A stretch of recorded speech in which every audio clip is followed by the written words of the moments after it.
नमस्ते विद्यार्थी मित्रांनो, आपण राज्यशास्त्राचं 6वं प्रकरण भारत आणि जग अभ्यासत होतो.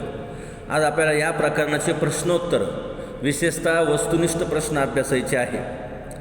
या ठिकाणी प्रश्न पहिला आहे, दिलेल्या पर्यायांपैकी योग्य पर्याय निवडून विधाने पूर्ण करा.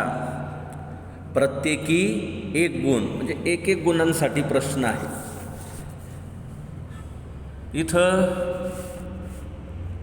अलिप्ततावादाचा गाभा आहे टिंबटिंब.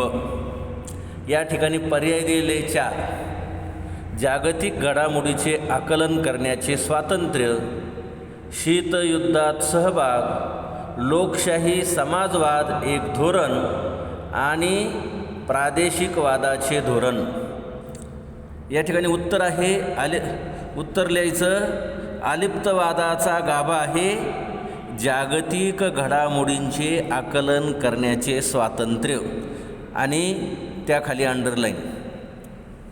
दुसरा प्रश्न आहे, भारताने नदी पाणी वाटपाबाबत फराक्का करार टिंबटिंब या देशांबरोबर केला. इथं 4 देशांची नावं दिली. भारताने नदी पाणी वाटपाबाबतचा करार टिंबटिंब या देशाशी केला. तर उत्तर आहे बांगलादेश. रिकाम्या जागाच्या ठिकाणी बांगलादेश लिहायचं, त्याखाली अंडरलाईन करायची. त्यानंतर तिसरा प्रश्न आहे. प्रश्न आहे, आंतरराष्ट्रीय नाणेनिधीची निर्मिती जेथे झाली त्या टिंबटिंब परिषदेमध्ये भारत सहभागी झाला होता. आंतरराष्ट्रीय नाणेनिधीची निर्मिती जेथे झाली त्या टिंबटिंब परिषदेमध्ये भारत सहभागी झाला होता. इथं 4 पर्याय दिले आहे, पॅरिस, जिनिवा, सॅन फ्रान्सिस्को आणि ब्रेटन वुड्स. या ठिकाणी उत्तर आहे ब्रेटन वुड्स. आंतरराष्ट्रीय नाणेनिधीची निर्मिती जेथे झाली त्या ब्रेटन वुड्स परिषदेमध्ये भारत सहभागी झाला. त्यानंतर चौथा प्रश्न आहे, भारताच्या संविधानाच्या टिंबटिंब भागामध्ये भारताच्या परराष्ट्र धोरणाची मार्गदर्शक तत्त्वे स्पष्ट केली आहे. आता या ठिकाणी मार्गदर्शक तत्त्वे म्हटलं की चौथा भाग. भारताच्या संविधानाच्या 4थ्या भागात मार्गदर्शक तत्त्वे आहे. 3ऱ्या भागात मूलभूत हक्क आहेत. पहिल्या पानावर उद्देशपत्रिका आहेत. आणि म्हणून उत्तर काय आहे, भारताच्या संविधानाच्या 4थ्या भागामध्ये भारताच्या परराष्ट्र धोरणाची मार्गदर्शक तत्त्वे समाविष्ट केली आहे. त्यानंतर पुढचा प्रश्न आहे, अलिप्तवादाची संकल्पना काय? अलिप्तवादाची संकल्पना व धोरण हे टिंबटिंब यांचे योगदान आहे. आता अलिप्तवाद म्हटला तर पंडित नेहरू, शिल्पकार जे आहे अलिप्तवादाचे पंडित नेहरू आहे. जगाला दिलेली देण म्हणून पंडित नेहरू अलिप्तवादाची जगाला दिलेली देण म्हणजे पंडित नेहरू. अलिप्तवादाची संकल्पना आणि धोरण हे पंडित नेहरू यांचे योगदान आहे. अशा पद्धतीने आपण हे 5 प्रश्न पाहिले. आता पुढच्या प्रश्नाकडे जाऊ. टिंबटिंब हा दक्षिण आशियातील देश नाही. आता दक्षिण आशिया, हिमालय पर्वतामुळे दक्षिण आशिया खंडापासून वेगळा झाला आहे. भारत आणि भारताच्या शेजारील देश या दक्षिण आशियात येतात, भारतीय उपखंडात आहे. मात्र या ठिकाणी दिलेल्या देशांपैकी चीन हा जो देश आहे हा या दक्षिण आशियात येत नाही, कारण हिमालयाच्या पलीकडे असलेला देश. त्यानंतर 21व्या शतकात टिंबटिंब एक मोठी प्रभावशाली सत्ता म्हणून उदयास आली. 21व्या शतकात कोण?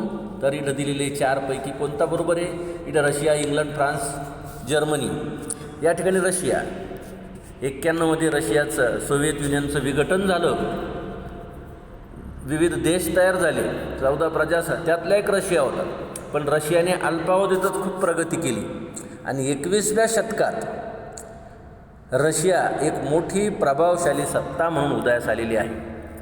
त्यानंतर 3रा प्रश्न या ठिकाणी, 2008 साली भारताने टिंबटिंबबरोबर नागरी आण्विक सहकार्य करार केला. 2008 साली भारताने अमेरिकेबरोबर. इथं अमेरिका, रशिया, चीन, इंग्लंड. तर 2008 साली भारताने अमेरिकेबरोबर नागरी आण्विक सहकार्य करार केला. त्यानंतर चौथा प्रश्न आहे, भारत, अमेरिका, जपान व टिंबटिंब हे बहुअक्षीय व्यासपीठावरील भागीदार आहे. भारत, अमेरिका, जपान व टिंबटिंब या ठिकाणी चीन, रशिया, ऑस्ट्रेलिया, पाकिस्तान दिले. तर भारत, अमेरिका, जपान व ऑस्ट्रेलिया हे बहुअक्षीय व्यासपीठावरील भागीदार आहे. त्यानंतर पुढं इथं ब्रिक्स संघटनेतले देश आहे. ब्राझील, रशिया, भारत, चीन आणि टिंबटिंब ब्रिक्स संघटनेचे घटक आहे. इथं उत्तर राहिलं दक्षिण आफ्रिका. ब्राझील, रशिया, भारत, चीन आणि दक्षिण आफ्रिका ब्रिक्स संघटनेचे देश आहे. या ठिकाणी आपण हे देश पाहिलेले आहे. आता त्यानंतर पुढच्या प्रश्नाकडे जायचं आहे आपल्याला. पुढचा प्रश्न जो आहे तो आहे, पुढीलपैकी प्रत्येक गटातील चुकीची जोडी दुरुस्त करून लिहायची. आता या ठिकाणी 4 पर्याय प्रश्न दिले असतील. त्यातले 3 जे पर्याय आहेत, ज्या जोड्या आहेत त्या 3 जोड्या बरोबर असतील. एक जोडी चुकीची असेल तीच दुरुस्त करून उत्तरात लिहायची. इथं काय आहे, पुढीलपैकी प्रत्येक गटातील चुकीची जोडी दुरुस्त करून लिहा. या ठिकाणी 4 जोड्या दिलेल्या आहे, यातल्या 3 बरोबर आहे आणि एक चुकीची. जी चुकीची जोडी आहे तीच चुकीची जोडी दुरुस्त करून उत्तरात लिहायची. आता इथे एक पहा, नाटो, NATO, नाटो, युरोप बरोबर आहे. इथं अंजुस, आफ्रिका चूक आहे. कारण अंजुस म्हणजे ऑस्ट्रेलिया, न्यूझीलँड आणि US म्हणजे युनायटेड स्टेट यांचा जी एकत्रित आहे त्याला संघटना आहे, त्याला अंजुस म्हटलेले. ANZUS अंजुस. सेटो दक्षिण पूर्व आशिया, सेंटो पश्चिम. आणि म्हणून उत्तरात काय लिहिणार आपण, 1 या ठिकाणी दिलेलं 1 उत्तर. ब अंजुस डॅश ऑस्ट्रेलिया, न्यूझीलँड आणि युनायटेड स्टेट, त्याच्याखाली अंडरलाईन, हे उत्तर असेल. एवढंच लिहायचं, बाकीचे बरोबर पर्याय लिहिण्याची गरज नाही. आता त्यानंतर दुसरा मुद्दा आहे पाहता. या ठिकाणी दुसरा काय आहे, सान फ्रान्सिस्को परिषद, संयुक्त राष्ट्राची सनद या ठिकाणी तयार झाली, तेही बरोबर आहे. त्यामुळे ती. दुसरं ब्रेटन वुड्स परिषद, आंतरराष्ट्रीय पुनर्निर्माण आणि विकास बँकेची निर्मिती, हेही बरोबर आहे. बेलग्रेड परिषद, अलिप्तवादी राष्ट्रांची पहिली परिषद, हेही बरोबर आहे. वॉर्सा करार, सोव्हिएत युनियन चीन मैत्री करार, हे चुकीचं आहे. सोव्हिएत युनियन चीन मैत्री करारचा वारसा करार नाही. तर मग उत्तरात काय लिहाल तुम्ही, वारसा करार डॅश. वारसा करार कशासाठी होता, साम्यवादी गटांचा लष्करी करार आहे. सोव्हिएत युनियनच्या बाजूने जी राष्ट्रे होती त्यांनी एकत्र येऊन हा करार केला, म्हणून साम्यवादी गटांचा लष्करी करार, तो वारसा करार आहे. सिएटो हे करार अमेरिकेचे आणि सोव्हिएत युनियनच्या नेतृत्वाखालील अमेरिकेच्या गटातील नेतृत्व ते वेगळं आणि सोव्हिएत युनियनच्या गटातील नेतृत्व हा साम्यवादी लष्करी करार आहे. म्हणजे उत्तर वारसा करार, साम्यवादी गटांचा लष्करी करार, एवढंच लिहायचं. 3 तिसरा प्रश्न दिलेला आहे पाहता इथं. काय, संविधानातील कलम 51 भारताच्या परराष्ट्र धोरणाची उद्दिष्टे, बरोबर आहे. जागतिक अर्थव्यवस्थेचे एकत्रीकरण 1990च्या दशकापासून, तेही बरोबर आहे. या ठिकाणी पंडित नेहरू भारताच्या परराष्ट्र धोरणाचे शिल्पकार, तेही बरोबर आहे. अलिप्ततावाद, सरकारी कराराचा भाग होणे.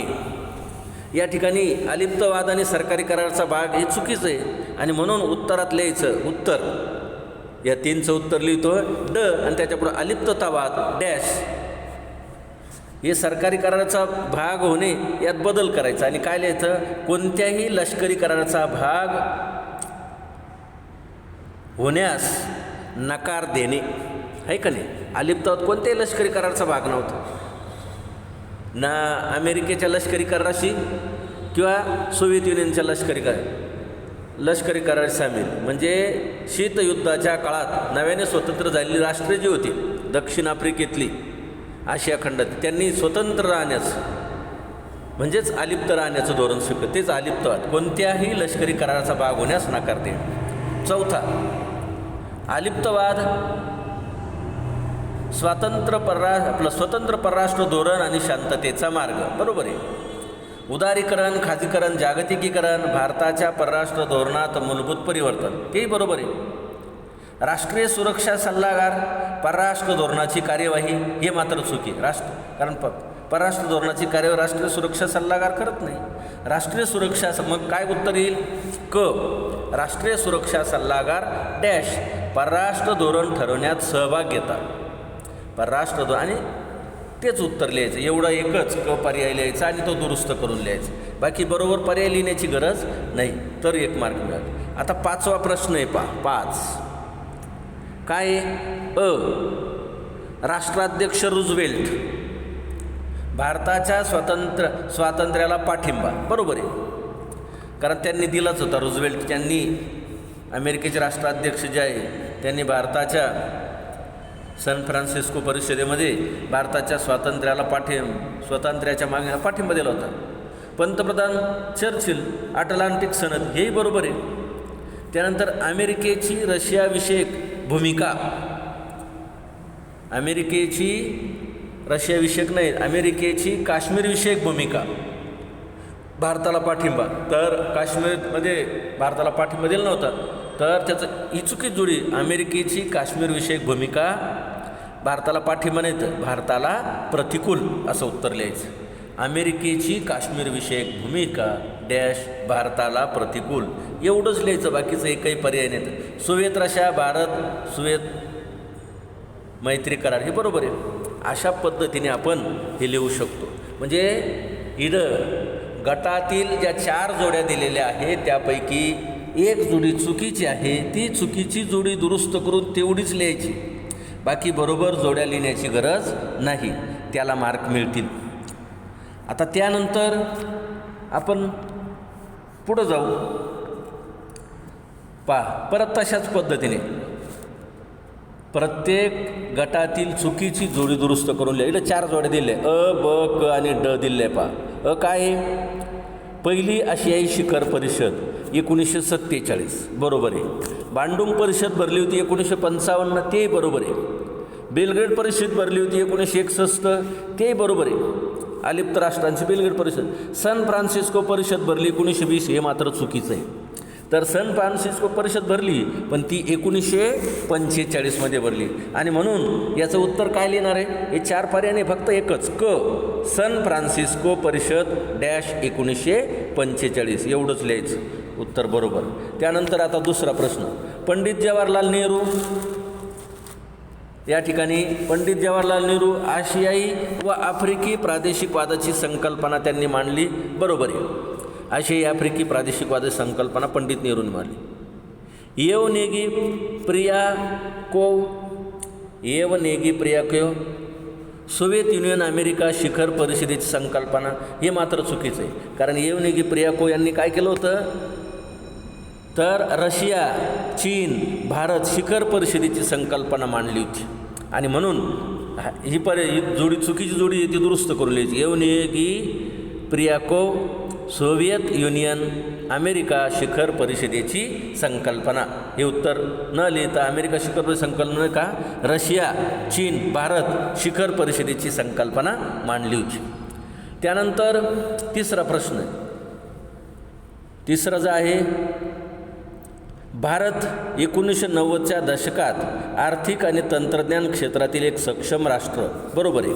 आफ्रिका, भारतीय कंपन्यांची आफ्रिकेतील तेल खाणीत गुंतवणूक, हेही बरोबर आहे. म्यानमार, भारतीय कंपन्यांची आफ्रिकेतील तेल खाणीत गुंतवणूक, बरोबर आहे. म्यानमार 1962 नंतर जगापासून अलिप्त राहण्याचे धोरण, हेही बरोबर आहे.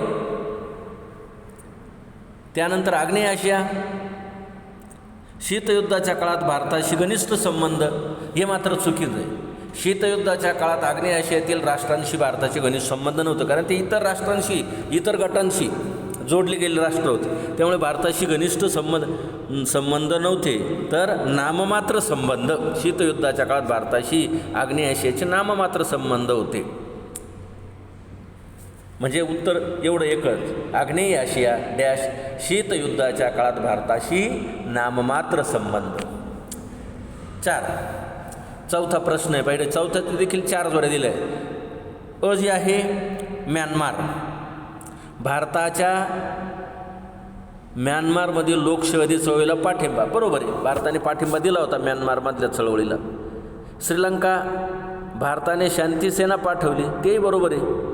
पॅलेस्टाईन मुक्ती संघटनेला विरोध, हे मात्र चूक आहे. सोमालिया, समुद्रातील चाचेगिरी वाढत्या घटना, हे बरोबर आहे. मग चूक काय आहे? पॅलेस्टाईन डॅश पॅलेस्टाईन मुक्ती संघटनेला विरोध, हे चूक आहे. मग काय? पॅलेस्टाईन डॅश पॅलेस्टाईन मुक्ती संघटनेला खंबीर पाठिंबा. उत्तर काय आहे? खंबीर पाठिंबा हे उत्तर आहे. अशा पद्धतीने आपल्याला ही उत्तरं लिहावी लागतील. आता त्यानंतर पुढचा प्रश्न आहे. पुढचा प्रश्न 3. दिलेल्या पर्यायांपैकी योग्य कारण निवडून विधाने पूर्ण करा. दिलेल्या पर्यायांपैकी योग्य कारण निवडून विधाने पूर्ण करा. हे पुढील तासाला घेऊ.